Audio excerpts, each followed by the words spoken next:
Honourable Member for Ialibu, Pangia. Thank you. Thank you that Mr. Speaker giving me a little bit of opportunity to rebut some of the misleading statements coming from a sitting Prime Minister, Mr. Speaker.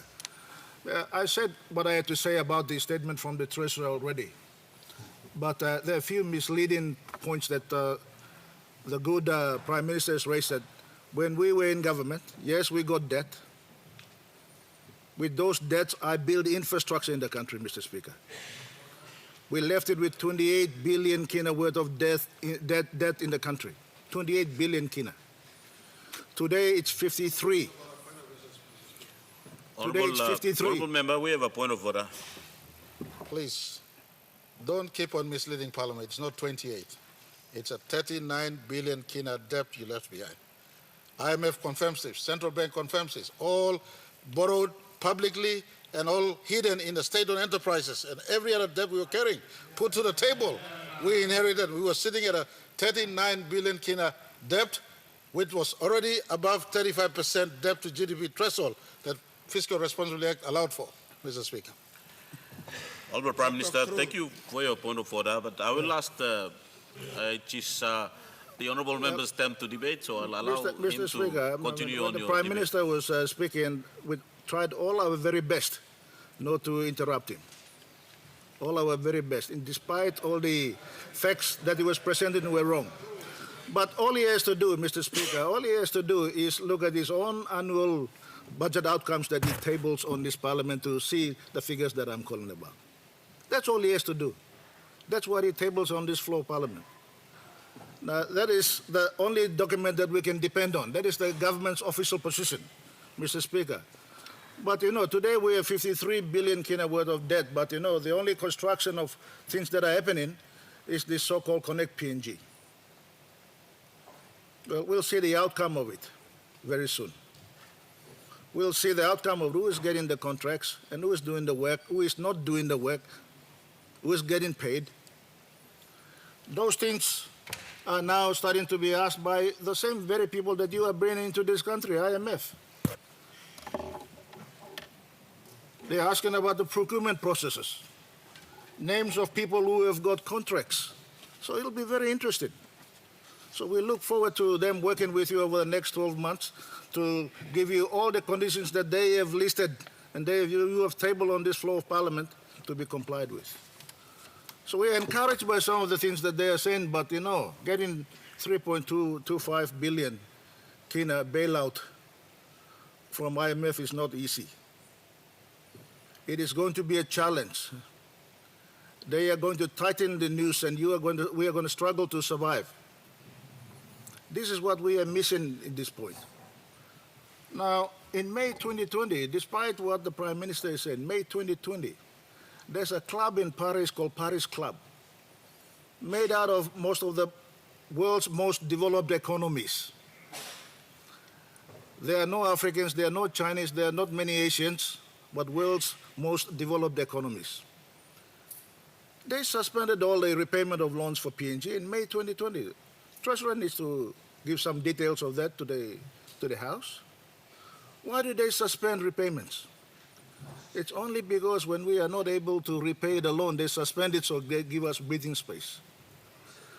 Now, when we have serious physical issue problems, Mr. Speaker, these are all on website, and you can go to the Google and find it yourself, Mr. Speaker. If you are not able to do your job, then I suggest you do that. But, Mr. Speaker, these are serious concerns. We can say that we are having record spending and record revenue here, but that is not reflecting on the status of the economy, state of the economy. This is what we are arguing about. This is what we are trying to get you to get us the real picture of what is happening on the ground. People struggling to go and find a job, or even holding on to a job that they have. These are real situations when you have 10,000 people going to some hotel here to look for a job. That's the reality that is facing us. This is not a political point-scoring exercise. We are not going to the election, so we have to please anyone.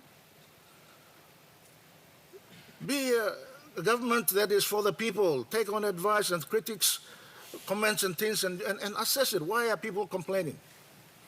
And I think when you look at you said we're paying 6 to 7 or 8% interest rates, there's only one loan that we got, that was the sovereign bond. And I admit that, we were advised by Treasury, this is the path to go. But, it is only $600 million. That's converted to 1.8 billion kina out of a 53 billion kina loan book that we have. You can make reference to one point. Of course, sometimes we could have made better decisions. But right now, you're not getting free money. Don't come and talk about 0% interest rate here. Don't mislead the parliament. You look at the IMF, they're lending to you for 2.4%, 5% 5 years grace period and 10-year loan repayment. I don't know the loan agreement about the Australian loans because you have not tabled the documents on this parliament, but we are catching it on the internet and everywhere else. These are realities you are not telling the nation, that we are in serious crisis. And if you do not match the revenues that you have projected for next year, this year, you will have a spending crisis because your ability is just spend, spend, and spend because you have a 24 billion kina budget. This is now to rein in the spending. Cut the non-priority areas. If we all have to make sacrifice, let's make it. The country needs us to stand up for our people. If we have to cut back on things that we are doing and the excesses that we are having, we must cut back. And this is a very good example. IMF and their team coming here is an indication that not all is right. Not all is good. That is why we need to take heed of what the advice that they are trying to bring in. When you're going to affect the public service machinery and when you're going to affect the central bank operations and when you're going to affect the treasury's operations, when you're going to introduce new tax and tax administration of this country, these are serious reforms. And they're asking you to do it. There are timelines here to before end of December 2023. So, this is not something that we can sit here and play politics about. It's about our country, reality facing our country. We are the only country apart from Pakistan and Sri Lanka in this program now. That's not something we should be proud of, Mr. Speaker. Yes, we've had tough times. We have had governments come and go. But we all must put our heads together and try and rescue the position that we are in. Because all is not well. So, I know that, we are trying to bring services to our rural communities and look after our own electorates, but if the country is not stable and the economy is not performing well, we will not deliver. And that is a fact. So I urge the members of parliament, yes, Prime Minister, and I can carry on and talk about all these things, but it has to be factual. The reality on the ground, what is happening to our people. This is not about politics. Elections are finished. Accept what's going wrong and let us try and fix it and put our country back on track. That's all we're asking. Thank you, Mr. Speaker.